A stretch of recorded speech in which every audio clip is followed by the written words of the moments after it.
हर हर महादेव। बहुत अच्छी बात। कथम ही तनयो यज्ञे, कथम ही तनयो यज्ञे शिवस्य परमात्मना मदर्थम आत्मनोऽपि समुवाह शिवं प्रभु। तारकस्य कथं ब्रह्मन्, तारकस्य कथं ब्रह्मन् बधो भूत देव शंकरम् एतत् सर्वम् अशेषेण, एतत् सर्वम् अशेषेण बदकृत्वा दयामयी। नारद जी ने ब्रह्मा के सामने हाथ जोड़े, शौनक जी ने हाथ जोड़ के सूत जी से कहा, कथा में विनम्रता बहुत जरूरी है।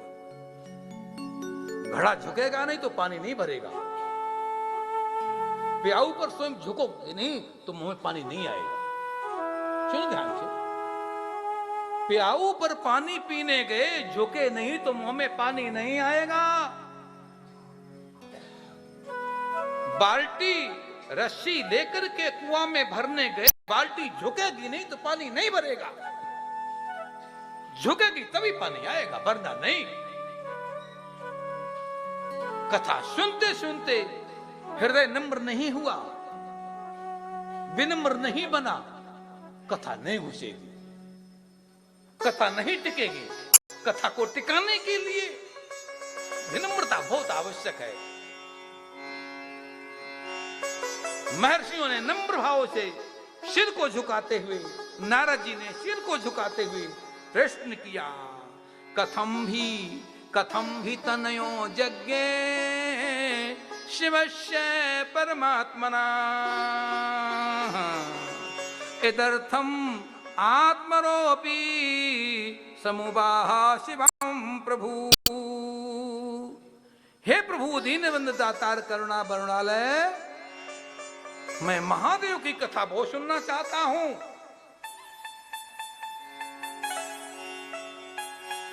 पार्वती के साथ विवाह होने के पश्चात उनको कार्तिकेय पुत्र कैसे प्राप्त हुआ, हम वो कथा प्रभु सुनना चाहते हैं। कृपा करके बताओ। साथ में ही बताइए कि तारकस्य कथम ब्रह्मन् वधो वद देव शंकरम। क्यों तारका सुर को किस प्रकार से मारा गया, यह भी कथा सुनना चाहता हूं। चरितम शृणु वक्ष्यामि। बोले सनत कुमार जी, बोले सूत जी, बोले ब्रह्मा जी। ब्रह्मा जी बोले चरितम शृणु वक्ष्यामि। शशि मौलिस्तु नारद जन्म कथां दिव्यां तारकासुर सर्वधम। ऐ नारद प्यार प्रेम से सुनो, ऐ शौनकादियो भाव से सुनो। मैं तुमको तारकासुर के वध की कथा और मैं तुमको कार्तिकेय जन्म की कथा सुनाता हूं। शंकर भगवान की विवाह होकर के भोलेनाथ कैलाश पर विराजमान हो गए हैं। परा अम्बा भगवती जगदम्बा मातेश्वरी पार्वती कैलाश पर विराजमान है। भोले शंकर और मैया पार्वती, पार्वती के मंदिर में भोले बाबा विराजमान हैं। विवेचन आ रहा है, 1000 वर्ष हो गए भोले को शिव को पार्वती के मंदिर में रहते रहते। सभी देवताओं ने सलाह की कि तारकासुर का बहुत अपराध बढ़ रहा है, कितने ऋषियों को देवताओं को इसने मार दिया है, इस असुर को कब मारा जाएगा। लगता है भोले बाबा भूल गए। शादी होने के बाद भोले बाबा विस्मृत हो गए हैं। सभी देवताओं ने सलाह की और सलाह करके सारे देवता कैलाश पर गए और कैलाश पर जाकर के सारे देवताओं ने सामूहिक स्तुति की, सामूहिक स्तुति की। ध्यान देना, सामूहिक स्तुति का बहुत बड़ा फल होता है। घर में संकल्प लो, नियम लो। सुबह तो तुम अपने अपने कामों पर, कोई आगे जाता, कोई पीछे जाता। बच्चे सुबह 6 बजे जाते हैं, चाचा 8 बजे जाता है, तो बाप 10 बजे जाता है, 11 बजे जाता है, कोई किसी का समय नहीं। पर शाम को नियम बनाओ कि सामूहिक आरती, सामूहिक पूजा, सब घर के मिलके बैठ के एक साथ आरती करो भगवान। सामूहिक प्रार्थना का फल बताया जा रहा है यहाँ पर। सभी देवता इकट्ठे हुए और इकट्ठे होकर के सभी देवों ने भगवान से प्रार्थना की। और जब सभी देवों ने जय जयकार किया, शंकर भगवान की जय, भोले बाबा की जय, भोले बाबा की जय जयकार हुई। स्वस्ति वाचन किया गया, भोले के मंत्र बोले गए। नमः शंभवाय च मयो भवाय च नमः शंकराय च महेश्वराय च नमः शिवाय च शिवतराय च। जब भोले के मंत्र बोले गए, स्तुति की गई, प्रार्थना की गई, तो भोले बाबा के कानों में आवाज पड़ी कि कोई दरवाजे पर स्तुति गान कर रहा है। भोले बाबा मैया पार्वती के पर्यंक पर विश्राम कर रहे थे और विश्राम करते करते मैया के पर्यंक से, बिस्तर से सीधे उठे। दरवाजा खोला तो ब्रह्मा विष्णु इंद्र कुबेर वरुण आदि सभी देव लोग ने देखा। भोले बाबा को साष्टांग प्रणाम किया, शंकर भगवान की। सबने देवताओं ने नमस्कार किया, हाथ जोड़ के प्रार्थना की, प्रभु तारकासुर को मारना था, बहुत अत्याचार हो रहा है, असुर का बहुत समय तक रहना अच्छा नहीं है, उसे जल्दी मारना चाहिए। भले आदमी का जीना अच्छा है और बुरे आदमी का जल्दी मरना अच्छा है। बुरा आदमी रहेगा, विकार विकृति फैलेगी, समाज को दूषित करेगा, विकृति फैलाएगा। भला आदमी जब तक जिए, लंबा से लंबा जिए, बहुत अच्छी बात है। प्रभु उसे जल्दी मारो, जल्दी मारो, जल्दी मारो। भोले बाबा मैया के पर्यंक से उठ करके आए थे, यहाँ विवेचन कर रहे हैं, विवेचन कर रहे हैं। सभी देवताओं ने प्रार्थना की है। भोले बाबा का तेज गिरा और उस तेज को, जो अग्नि देवता है, उसने कबूतर बन करके उस तेज को भक्षण कर लिया। जब तेज को भक्षण किया, पीछे से मैया पार्वती आई। मैया पार्वती ने देखा ये तो अनर्थ हो गया है, अनर्थ हो गया। इस तेज को इस कपोत ने खा लिया है, इस कबूतर ने निगल लिया है। ए देवताओं सुनो ध्यान से, बड़ी अच्छी बात। ये देवताओं को दाढ़ी मूछ क्यों नहीं होती है? कभी उत्तर मिला? नहीं मिला। देवताओं को दाढ़ी मूछ क्यों नहीं होती है? राम को दाढ़ी मूछ नहीं है, कृष्ण को दाढ़ी मूछ नहीं है, ब्रह्मा को दाढ़ी मूछ नहीं है, विष्णु को दाढ़ी मूछ नहीं है। ये जितने देवता इनको दाढ़ी मूछ होती ही नहीं। बोलो क्यों नहीं? लक्ष्मी, गौरी, सीता, सीता को छोड़ो, शंकर भगवान की कई एक देवियां हैं। प्राय प्राय देवताओं की जो देवियां हैं, कोई भी देवी स्वयं संतान नहीं पैदा कर सकती है। क्यों? देवताओं को दाढ़ी मूछ क्यों नहीं? ये देवियां संतान खुद पैदा क्यों नहीं कर पाती हैं? पार्वती आई और पार्वती रोष में बोली है, देवताओं तुमने हमारे साथ बड़ा गलत काम किया है, छल किया है। हमारे उदर के द्वारा एक पुत्र होना था, उस तेज को तुमने इस प्रकार से विनष्ट कर दिया। मैं तुम सबको शाप देती हूं। मैया पार्वती सबको शाप दिया, मैं तुमको सबको शाप देता हूं, देती हूं। मैया पार्वती बोली, तुम नपुंसक रूप धारण करो, तुमको किसी को दाढ़ी मूछ न रहे, तुम में पुरुषत्व ही न रहे। तुम्हारी देवियां कोई पुत्र को पैदा न कर पाए, क्योंकि तुमने मुझे निसंतान रख के रखा है। ये भगवती पार्वती का शाप है कि किसी देवी देवता को दाढ़ी मूछ नहीं है। इनके संतानें होती हैं, संकल्प करती पुत्र हो जाता है। पार्वती ने संकल्प किया, पुत्र हुए। ध्यान देना, ब्रह्मा ने संकल्प किया, पुत्र हुए। लक्ष्मी ने संकल्प किया, पुत्र हुए। सब देवियां संकल्प से, मंत्र की सिद्धि से पुत्र कर सकती हैं, लेकिन जनन नहीं कर सकती हैं, जन्म नहीं दे सकती हैं। भैया पार्वती का शाप है, लिखा है शिव पुराण में। ये पार्वती खंड में लिखा है, पढ़ा करो। शंकर भगवान की कबूतर ने तेज को निगला है, सहन नहीं कर पाया, बमन कर दिया।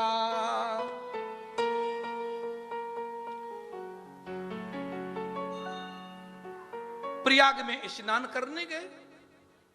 किसी और पुराण कथा है, यहाँ कई पुराण दिमाग में ना चले, मैं क्या कहूं, मैं तो कथा ऐसी सुनाऊंगा आपको, कितने पुराणों के हवाले देते हुए। अरुंधति आदि देवियां ऋषियों की प्रयाग में स्नान करने गई।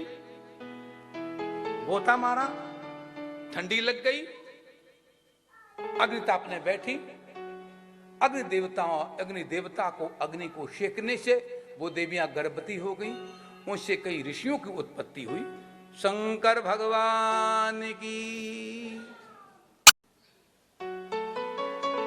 जब कपोत, किसी अन्य पुराण कथा थी, उस कपोत ने जब उस तेज को निकाल दिया, पर्वत पर फेंका, पर्वत से लुढ़कते लुढ़कते गंगा में गिरा।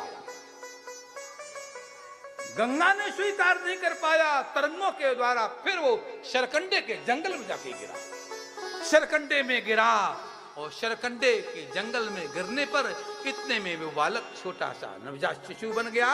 बोलो कार्तिक भगवान की। नन्ना मुन्ना बालक जंगल में एकांत में अकेला पड़ा हुआ है। विश्वामित्र जी महाराज आए। विश्वामित्र जी ने देखा, उस बालक का जात कर्म संस्कार किया। थोड़ी देर में कृतिकाएं आई, 6 कृतिकाएं। 6 कृतिकाओं ने कहा, तू मेरा बेटा है, तू मेरा बेटा है। बड़ा वात्सल्य आया। 6 बोलते मैं अपना पैपान कराऊंगी, मैं अपना तो दूध पिलाऊंगी। अब 6 कह रहे मैं अपना पैपान कराऊं, मैं अपना पैपान कराऊं। शंकर भगवान की। हर हर महादेव। जय जय श्री राधे। मैं अपना पैपान कराऊं, मैं अपना पैपान कराऊं। कार्तिक भगवान बोले, तुम झगड़ो मती। माताओं, बच्चों को पकड़ के रखो, बच्चों को गोद में बैठाओ। हर हर महादेव। जय जय श्री राधे श्याम। हर हर महादेव। 6 कृतिकाएं बोली, मैं अपना दूध पिलाऊंगी, मैं अपना दूध पिलाऊंगी।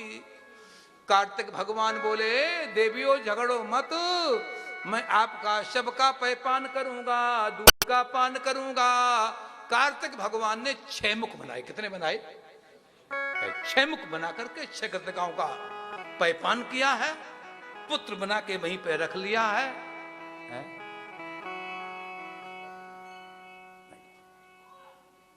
शिक्षा दी है, बड़ी सी शिक्षा दी है। अब क्या शिक्षा दी है? हर हर महादेव। घड़ी जवाब देती है, आगे बढ़ो। हर हर महादेव।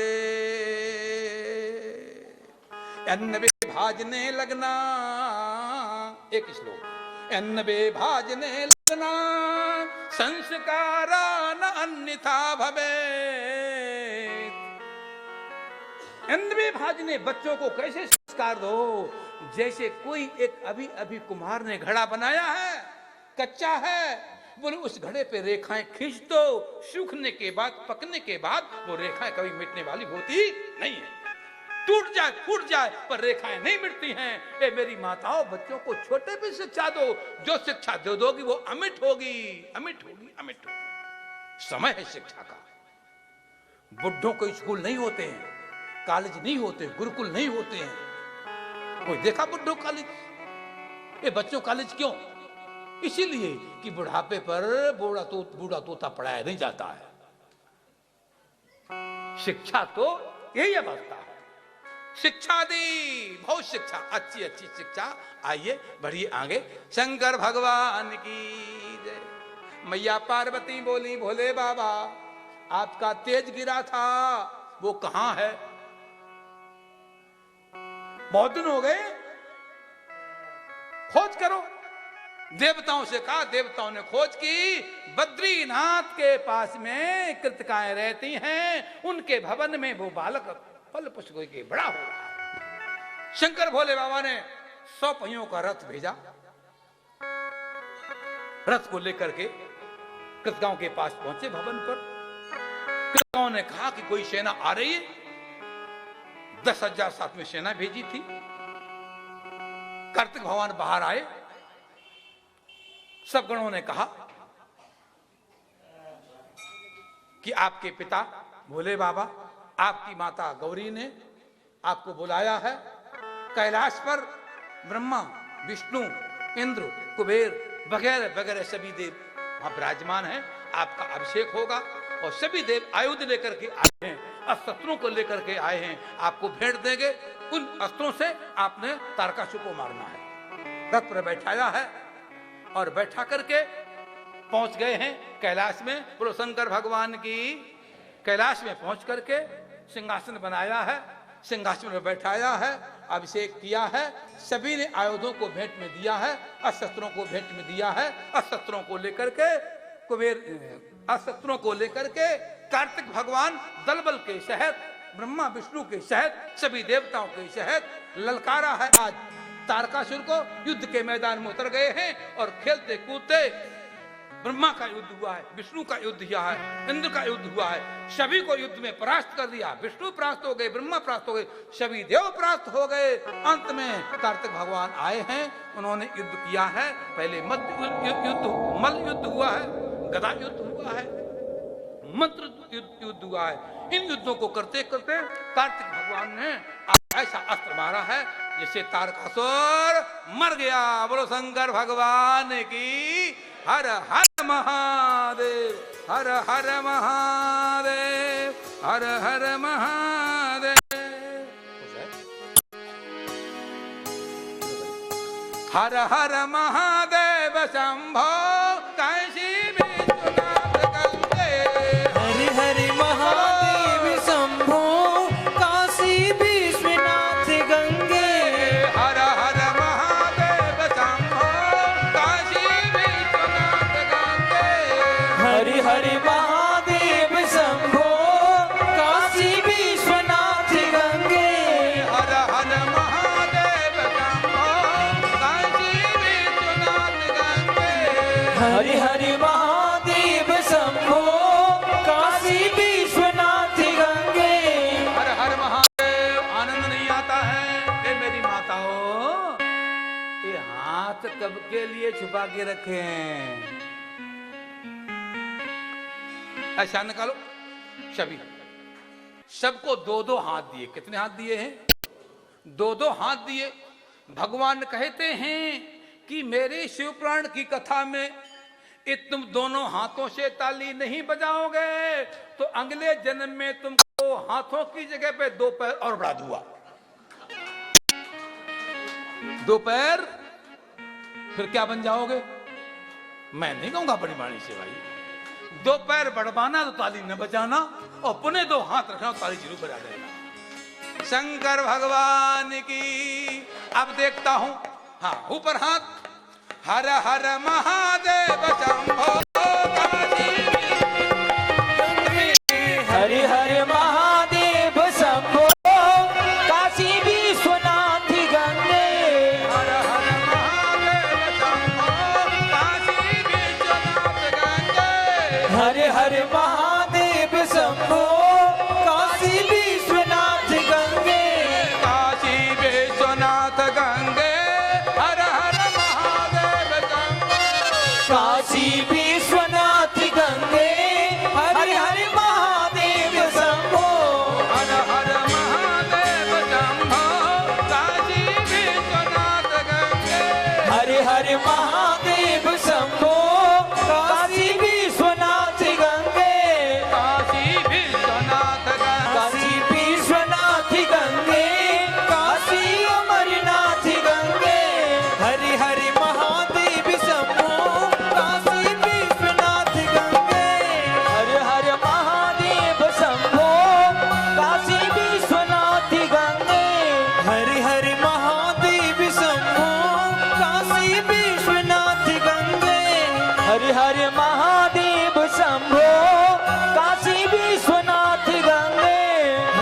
हरि महादेव शंभो काशी विश्वनाथ गंगे हरि हरि महादेव शंभो काशी विश्वनाथ गंगे हरि हरि महादेव शंभो काशी विश्वनाथ गंगे हरि हरि महादेव शंभो काशी विश्वनाथ गंगे विश्वनाथ गंगे हरि विश्वनाथ गंगे विश्वनाथ गंगे काशी विश्वनाथ गंगे हरि हरि महादेव शंभो काशी विश्वनाथ गंगे हरि हरि महादेव शंभो काशी विश्वनाथ गंगे हरि हरि महादेव शंभो काशी विश्वनाथ गंगे हरि हरि महादेव शंभो काशी विश्वनाथ गंगे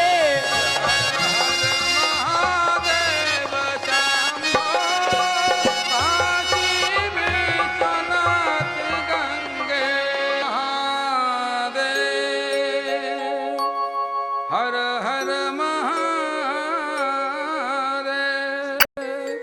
हर हर महादेव।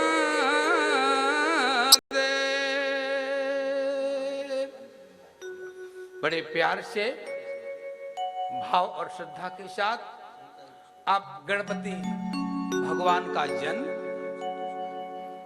उनका कार्य, उनकी लीला, उनकी कथा आप श्रवण करने जा रहे हैं, विवेचन कर रहे हैं। शिव पुराण में भी और कर्मकांड की पुस्तक में भी बताया जा रहा है कि विघ्नेश्वराय वरदाय सुरप्रियाय लंबोदराय सकलाय जगद्धिताय नागाननाय श्रुतियाय विभूषिताय और गौरीसुताय गणनाथ नमो नमस्ते नमो नमस्ते। गौरी के पुत्र गणेश को हमारा बारंबार नमस्कार है, बारंबार नमस्कार है, बारंबार नमस्कार है। जिंदगी में सिद्धांत बनाओ, नियम बनाओ कि कोई भी काम शुरू करना है गणेश जी का नाम लेना है। यदि गणेश का नाम नहीं लिया जाएगा तो मालूम क्या होगा? विघ्न आएगा। क्या आएगा? विघ्नेश्वराय वरदाय सुरप्रियाय। विघ्नों को दूर करते हैं, सुरों के प्रिय हैं। इनका जरूर जरूर जरूर जरूर जरूर जरूर स्तमन करो, चिंतन करो, तभी आपका कल्याण है। गणपति है क्या? गणपति, गणपति को गज का मुख लगाया। किसका मुख लगाया? गज। एक गज का सिर लगाया है। ये सिर क्या है? हमसे एक व्यक्ति ने प्रश्न किया कि महाराज जी ये गज का सिर लगाया, हाथी का सिर लगाया, हो नहीं सकता है? हो नहीं सकता है। जरा सा बच्चा हाथी का भारा सिर कैसे लग सकता है? ये संभव ही नहीं है। हम बिल्कुल मानने को राजी नहीं है। मैंने कहा भाई कोई दिक्कत की बात नहीं है। पहली बात तो यह है कि कर तुम अकर तुम अन्यथा कर तुम समर्था। भगवान के लिए कर तुम जो होने लायक है, अकर तुम उसे न होने दे। कर तुम अकर तुम जो होने लायक है उसको न होने दे, और होने लायक को न होने लायक को होके दिखा दे। उसका नाम परमात्मा, उसका नाम कर तुम अकर तुम अन्यथा कर तुम समर्था। भगवान सब कुछ कर सकता है, भगवान सब कुछ। अरे भाई सिर का मतलब है विशाल। सिर का मतलब क्या है? सुनो ध्यान से, बड़ी अच्छी बातें बताऊंगा। सिर का मतलब है विशाल। जरा गज का उल्टा करो, क्या बन गया? जग कैसा है? विशाल। जैसा जग विशाल है ऐसे मेरे गणपति का मस्तक विशाल है। गज का मतलब, गज को उल्टा किया जग बन गया, ऐसा ये मस्तक क्या है? ये मस्तक क्या है? बड़ा अच्छा विवेचन आ रहा है मस्तक के बारे में। यहां बतला रहे हैं कि मस्तक सर्वोत्कृष्ट है, सबसे महान है। जितना हमारा अवयव है, वेद का मंत्र आता है, यहां भी लिखा है, जब बताया गया अंगों का विवेचन किया तो बोले ब्राह्मणस्य मुखमासीत।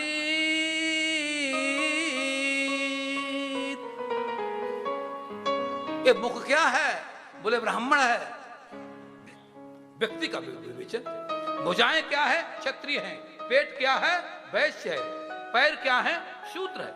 तो सबसे पहले विवेचन सिर का, सबसे ऊंचा है। जिसका दिमाग ठीक है, जिसकी बुद्धि ठीक है। अच्छा बताओ, अकलबड़ी की भैंस, अकलबड़ी की भैंस काली काली होती है, लंबी चौड़ी होती है, 25 किलो दूध देती है, हर हर महादेव, मोटी ताजी होती है, देखने में जाते भी आती नजर, आते भी आती नजर, पर बुद्धि दिखती, बुद्धि दिखती, बुद्धि दिखती नहीं है। अकल बड़ी है, भैंस बड़ी नहीं है। अकल बड़ी है, भैंस बड़ी। जिसके पास बुद्धि है उसके पास सब कुछ है, सब कुछ है, सब कुछ है। तो जो विशाल है, विशाल है, श्रेष्ठ है, महान है, उत्कृष्ट है, वही तो गजानन का मुख है। और क्या है? कब लगा, कैसे लगा, ये सब कथा बाद में। केवल उनके अंगों का हल्का हल्का विवेचन। गणपति भगवान की हाथी का सिर लगाया गया बाद में। गणेश की नाक बहुत लंबी है। ये नाक लंबी क्यों हो गई है जी? आपकी लंबी नाक हो जाए यहां तक तो खा ही ना पाओ, परेशान हो जाओ। ये गणपति की नाक क्या है? नाक का मतलब प्रतिष्ठा, इज्जत। जिसकी प्रतिष्ठा बड़ी, जिसकी इज्जत बड़ी, ध्यान देना, जिसकी प्रतिष्ठा बड़ी, जिसकी इज्जत बड़ी, उसकी नाक बड़ी। नाक का मतलब प्रतिष्ठा। लोग कह देते अरे बच्चों तुमने मेरी नाक कटा दी है। नाक का मतलब क्या हुआ? प्रतिष्ठा कटा दी, प्रतिष्ठा घटा दी। शूर्पणखा की क्या काटा? हाथ कि पैर? राम ने क्या काटा था? नाक क्यों काटी? हाथ काट लेते, एक कान काट लेते। वो नाक काटी, नाक क्यों काटी है? ये नाक प्रतिष्ठा है, नाक इज्जत है। मेरे गणेश की प्रतिष्ठा बहुत ऊंची है, बहुत महान है। मतलब गणेश की नाक जैसी दुनिया में किसी की नाक नहीं है। जो प्रतिष्ठा का हर क्षण ख्याल रखता है, अपने मान का, अपनी मर्यादा का, अपनी इज्जत का हर क्षण ध्यान रखो कि मेरी प्रतिष्ठा कायम कैसे रहे। जो प्रतिष्ठा बनाई है उसे गिरने मत दो। चाहे व्यापार का क्षेत्र हो, ध्यान देना, चाहे परिवार का क्षेत्र हो, किसी भी क्षेत्र में जो इज्जत बनी है उसे धूमिल मत होने दो, बना के रखो। नाक का मतलब प्रतिष्ठा है, इज्जत है। गणेश भगवान की, गणेश जी के कान बहुत बड़े बड़े, सूप की तरह। कैसे हैं? सूप की तरह। गणेश भगवान बोले अपने कान बड़े रखो। कान कैसे रखो? कान बड़ा होना चाहिए, आंख छोटी होनी चाहिए। शंकर भगवान की चुगली कर रहा है, निंदा कर रहा है, बुराई कर रहा है, कुछ कह रहा है, सुनो ही मत। शंकर सुनते ही नहीं, किशन सुनते ही नहीं। अगर बड़ा आदमी, व्यर्थ की बात नहीं सुननी है, अच्छी बात सुननी, श्रेष्ठ बात सुननी है। कान बड़ा, आंख छोटी। गणेश की आंख छोटी है। और ध्यान देना, जितनी आंख छोटी होगी, सुनना ध्यान से मैं क्या कह रहा हूं, गीद की आंख बहुत बड़ी नहीं होती है। रामायण प्रसंग आया है, जब चंपाती उड़ के गया है, गीत की आंख बहुत छोटी होती है और गीत के जितना किसी को नहीं दिखता जितना गीत को दिखता है। गीत सूर पर पहुंच गया। गीत कहां पहुंच गया? शूर तक पहुंच गया। चंपाती के पंख क्यों जल गए कि शूर तक पहुंच गया और वहां से नीचे देखा। पर दुख की बात है, अफसोस की बात है, ऊंचा बहुत उड़ता है और दृष्टि बहुत लंबी दी है, पर अफसोस की बात है इतनी ऊंचाई से इतनी तीक्ष्ण नजर के द्वारा सड़ा गला मांस देखता है। सड़ा गला, क्या अफसोस की बात है, दुख की बात है। आंख की दृष्टि बहुत अच्छी है, उसको भगवान को देखना चाहिए। जिसकी बहुत तीखी दृष्टि है, लंबी दृष्टि है, उसको प्रभु को देखना चाहिए, भगवान को देखना चाहिए। लेकिन वो सड़ा गला मांस देख रहा